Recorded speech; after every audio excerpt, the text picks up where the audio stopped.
I'm so happy you're here. I have a lot to share with you in the upcoming video. So grab a snack, get a cup of coffee or tea or whatever it is you like. I wanted to make a quick note that while this video looks super crystal clear, the rest of the video I actually filmed front-facing camera, and I don't know why I did it, but the information is all there. You can see it fine. It's just not as crystal. And next time, my next video, it'll be crystal. There's no repainting or artwork in this one, so I don't think it'll really be a problem. But I wanted to give you a quick, so you know. Anyway, see you there.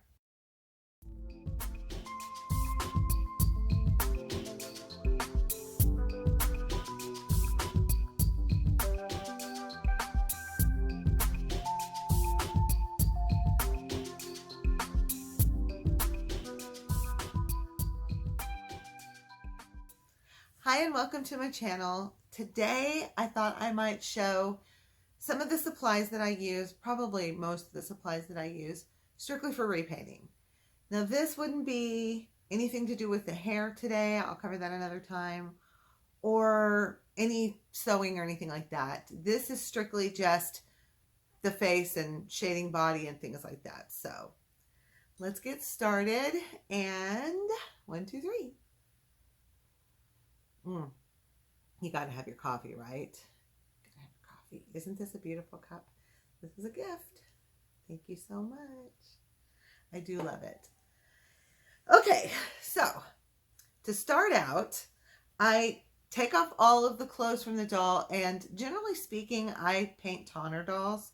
I started out with Jean Marshall, which was a 16-inch fashion doll. Let me tell you, when I opened the box, to her, it was like somebody had, I don't know, it was like rays of sunshine just flew out of the box. I carried that doll around with me everywhere. Her little pantyhose. It was like, I love Barbie, but this was a whole nother deal.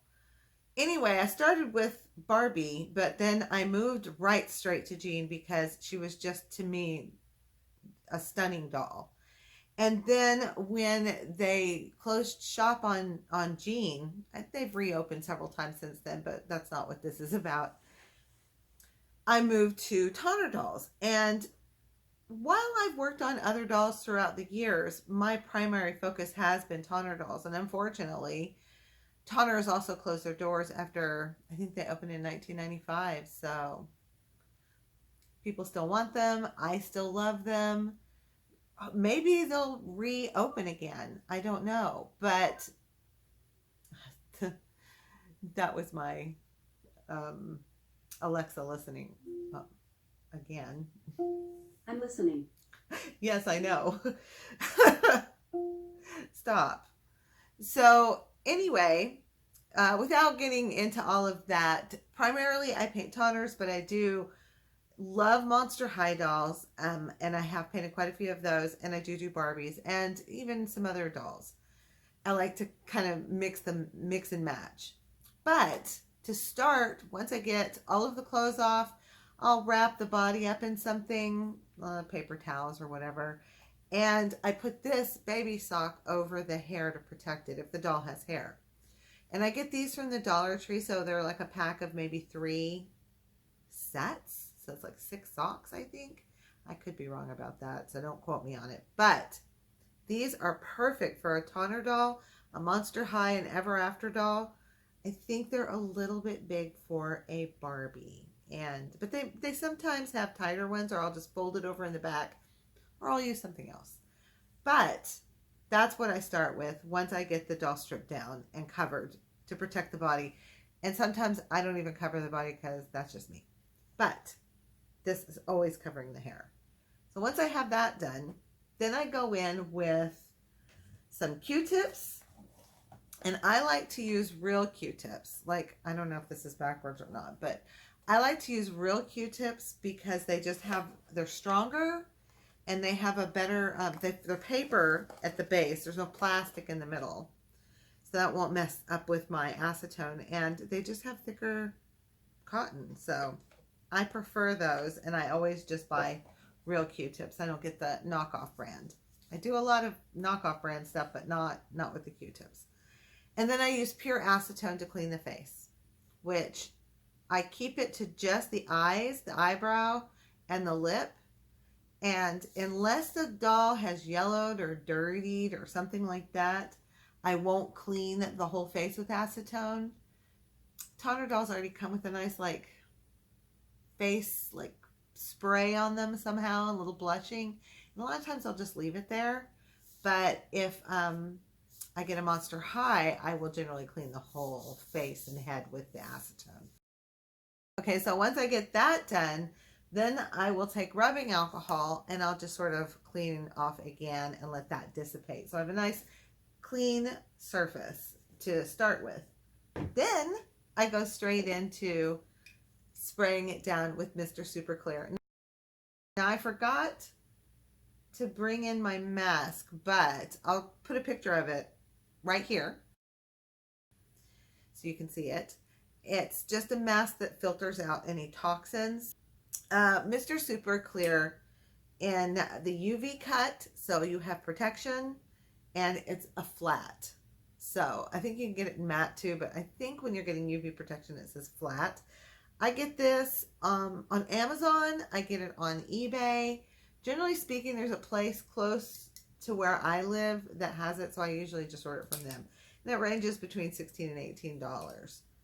So this for me is a must-have. It was a game changer. I've used other stuff, but nothing works for me like this. It leaves like this beautiful matte velvety finish on the doll, like a porcelain finish. It gives it a little tooth, so when I go into the next thing I do, this really helps. And for me, as a doll artist, this is a must. Some people won't use it because of the toxicity, but, you know, gotta have my coffee. Okay, so my next thing would be, let me get to it. I think I do this next. I'm going to try to do it in order because it helps my mind, you know, process it. I use PanPastels. Now this particular set, they don't come in this plastic thing. I bought this because it's just easier to handle. But this is the portrait kit. I think it's like 68 something on Amazon. If you can find a better deal or a coupon or whatever, I recommend it. I bought mine on Amazon. But these are the most, I've used pastels in the past. This is something newer that I use. And I cannot say enough how much these have changed my art game. Both in practical, you know, 2D art and doll art. Like, I can't express it. I can't recommend enough because pastels just were never as velvety and soft. I can change the color of a doll's face with these, even the body, but I don't like to do that because it adheres so nice to the vinyl, and plastic is always a little iffy. You know, you can scratch it and that's it. But with once it's on the face, on the vinyl, it sticks pretty good. So, not pretty good, it sticks great. I don't know why I said pretty good. But this is the portrait kit that I got. You don't have to get that. There was a good variety of colors. I think there's 20. This isn't all of them. This is just some of them. These are my most used ones. If you wanted to get a smoky eye on a doll, they have a black. Oh my God. Now, it can be a little messy. You don't want to drop them and break them and crack them. But they are so pigmented and so amazing. And the way that I apply them, to the next thing, and this is a little bit more difficult to show, but as you can see, I just have this little box of brushes. And they're makeup brushes. They're Wet n Wild. Let me see if I can show it. Wet n Wild. You've probably seen them at the Dollar Tree if you go to the Dollar Tree. So these are nice. Whenever I see anything that might work for my dolls, I like the e.l.f. ones a lot. Here's one. It broke, but I really like this one. It's an eye brush. Oh no, let me put it down. It's just got a nice little, like, it's good for blushing. I don't particularly like using these kind of applicators for the dolls. They don't really work, and they're too big and clunky. And I'm going to get to the next thing. Oh, yes. You can also use these guys, which are just little nubbins, you know, little blending tools. And then I might use something like this. What did I get this from? This is a Bare Minerals. I have some expensive ones in here too. I don't even know how they got in there, but I guess I needed them that day. And so then they ended up staying in my art kit instead of my makeup kit. But this one is good for just like brushing off excess if you get too much. There's a flat one that I like to use in here. Let me find it. Yes, it's a Bare Minerals one. And this was recommended to me by one of my artist friends. And it's flat. So it's a blender type thing. And it's really, really good for if you want to change the color of the skin tone. So let's say that we do a lot of mixing and matching with bodies. And let's say that the face is a little bit darker than the body. You can go in with one of those lighter colors and buff it all in there, just like you would your makeup. And it will give it a nice, like, finish that matches the body. And then you can even carry it on into the chest and area here, and then it'll all just sort of blend together. And in between, you're going to spray with this. So you're going to do your PanPastels, spray, do it again, because you're going to build up your layers so that you have this beautiful three-dimensional face. Then I will go in once that's all dry, and you have to let your Mr. Super Clear dry. I use a blow dryer a lot in my office. Just kind of speed things up. It doesn't take long to dry or anything like that, but I'm impatient. So the next thing I use, I'm going to pick this one up. It's you know, I've had this one for a little while, are colored pencils. And these are the Arteza 48 color pencils. And let's see if I can show you what they look like without spilling them all out. There's two decks here. There's 48 pencils. There's this deck and then there's one underneath here. But it's kind of hard to pick up and show you. Anyway, these are terrific for... I'm trying to pick one up.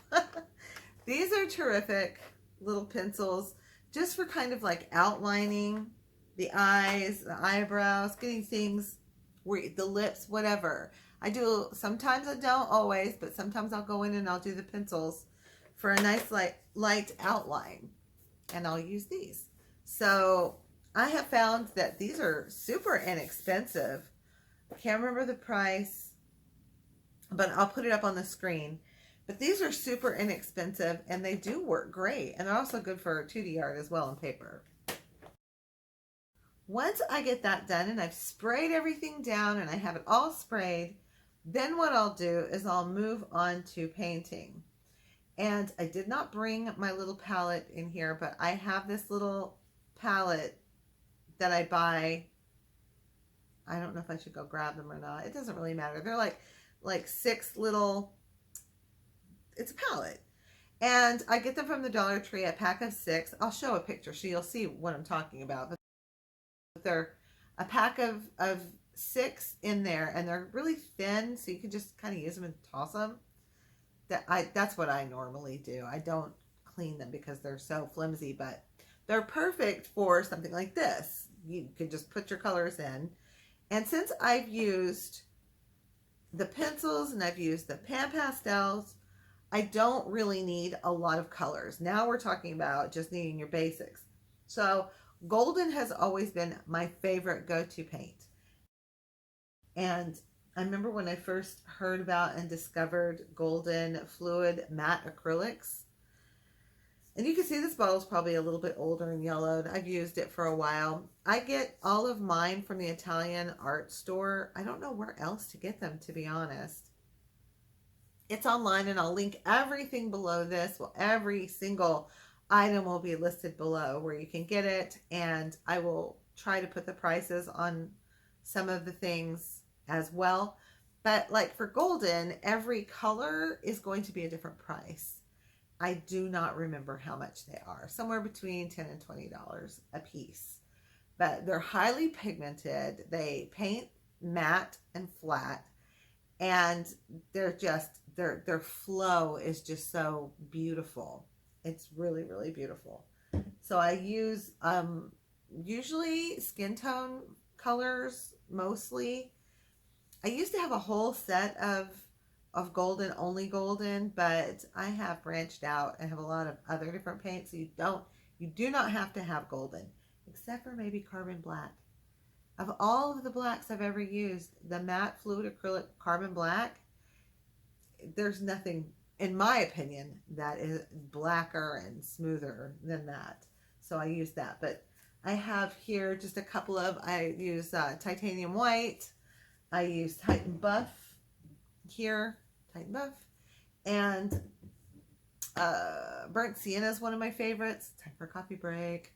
So golden fluid matte acrylics are great. And also just golden fluid acrylics, which are a little bit less expensive because they come in these little tiny bottles.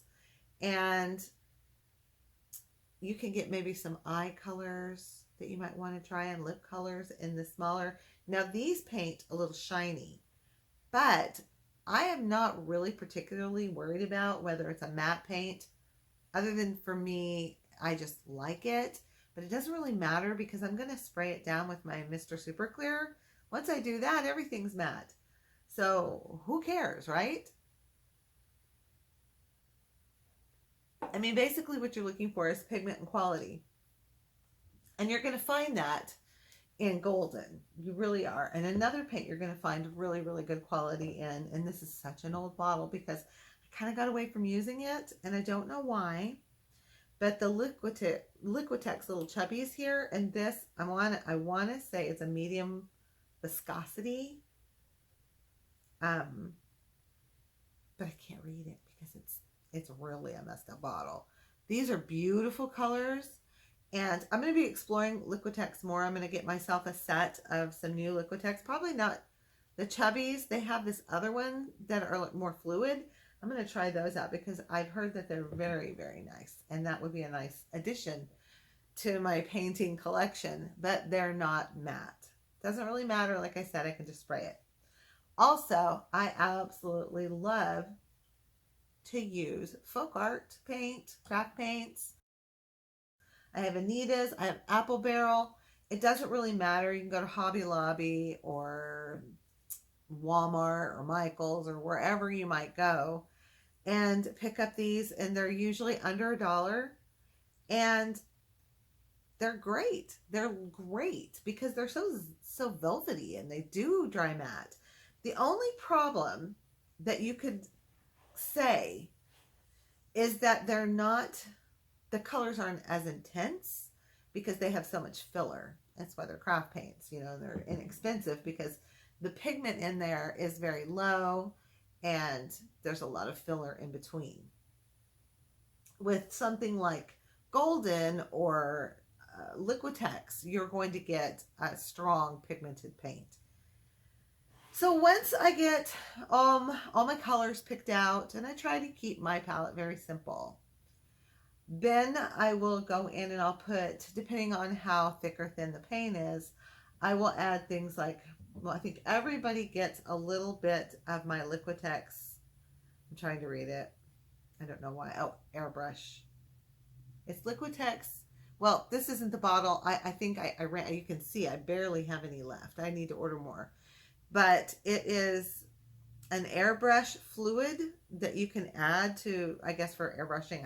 I've never airbrushed before, but this stuff works great for getting that nice flow with your brush. I add my Liquitex airbrush fluid to every paint because it just helps it move better. I'll put a little water in there too to help move things around, but water will thin out the pigment, and look, this doesn't. The airbrush doesn't seem to thin out the pigment as much. So I love this, and I love the way it feels when you're painting. It really, really helps. And I just keep I keep stuff in these little bottles that I bought. I got them at Hobby Lobby. I'm going to show a picture that I got off of Amazon, but they're not the ones that I bought. I couldn't find them at Hobby Lobby's website. But I just put water and stuff like that because they it unscrews here so you can pour it in there. And it has that nice little poury tip, so it can just like kind of like drop it right into, you know, into the paints instead of trying to pour a bottle into it. It's really nice, and I like that.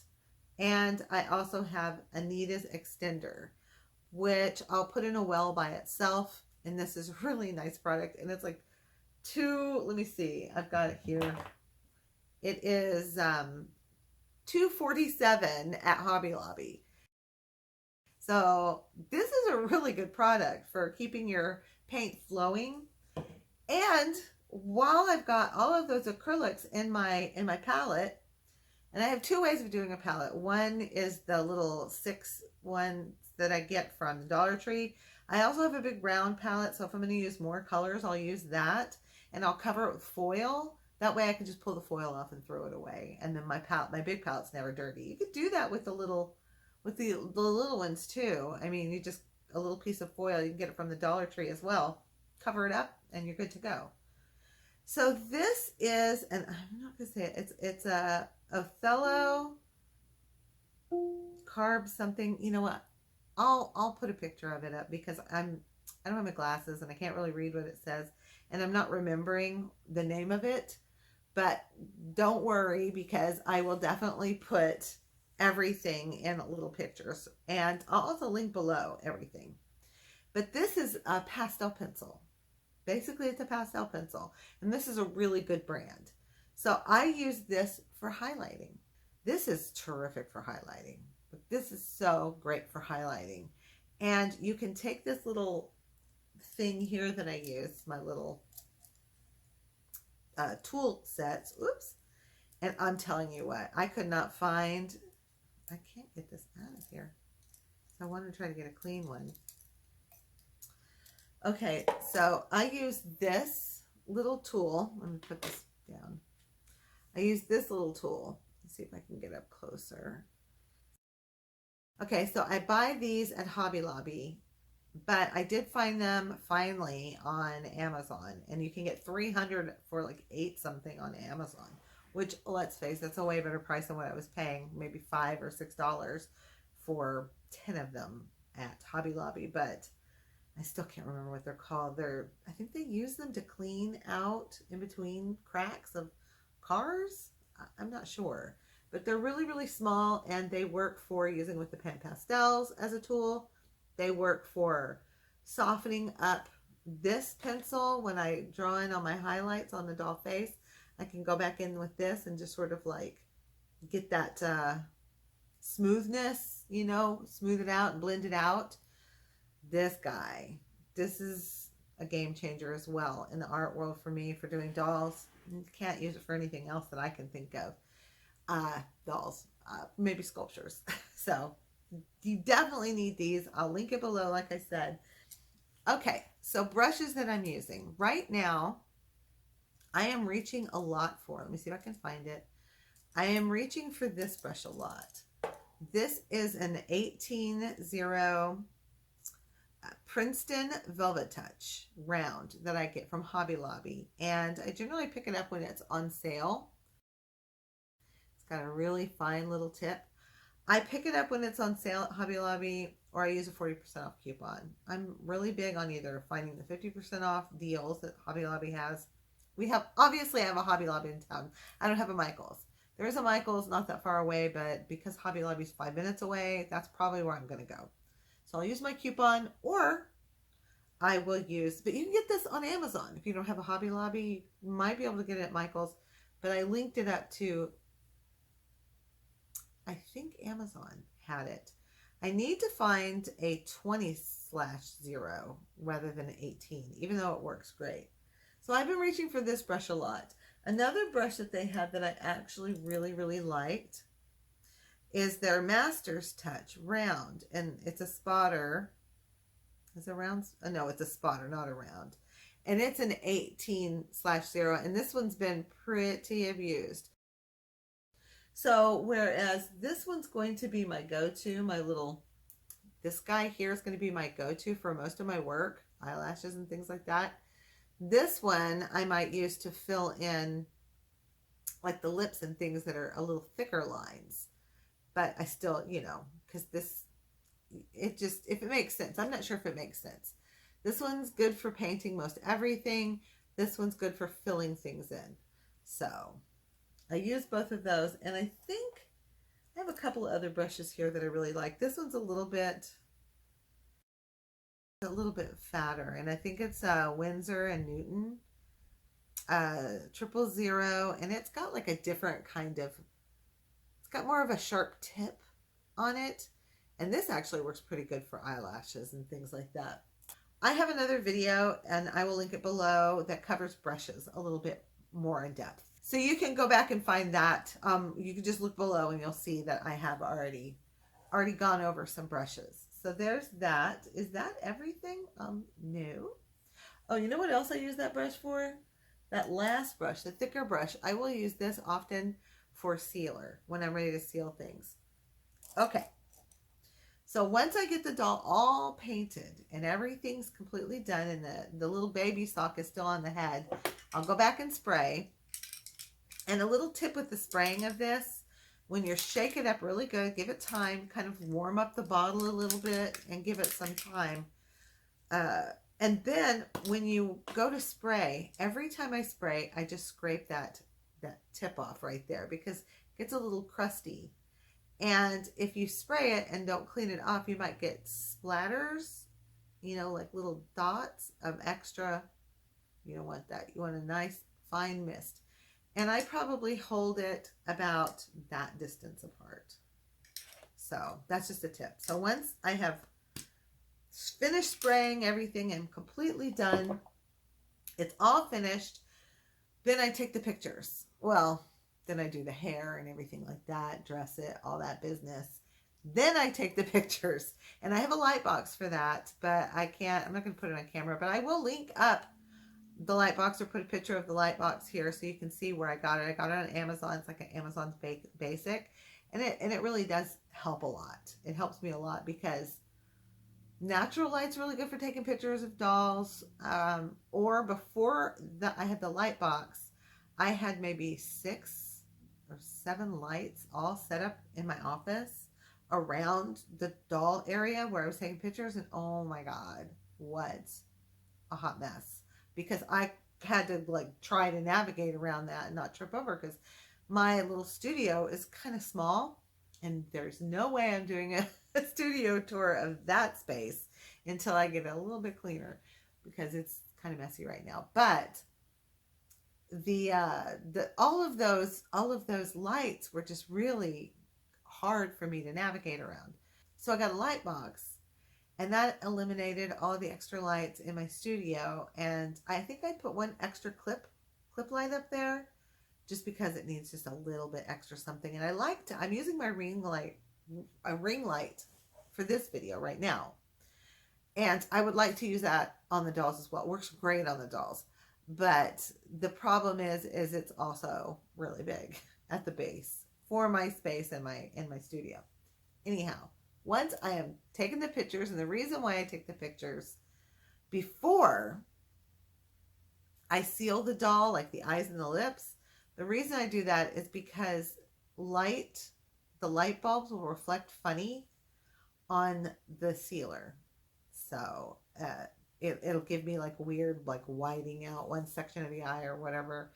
So if you just spray it nice and matte and then take the picture, and you might like your doll just like that, like finished. Like that's it. It's just a matte finish and there's nothing else.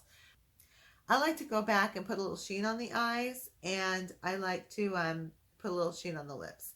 And sometimes I like to dome the eyes out so that they've got where you take the sealer and you build it up to like it's a roundness. So it gives the eye like this 3-dimensional, you know, round dome.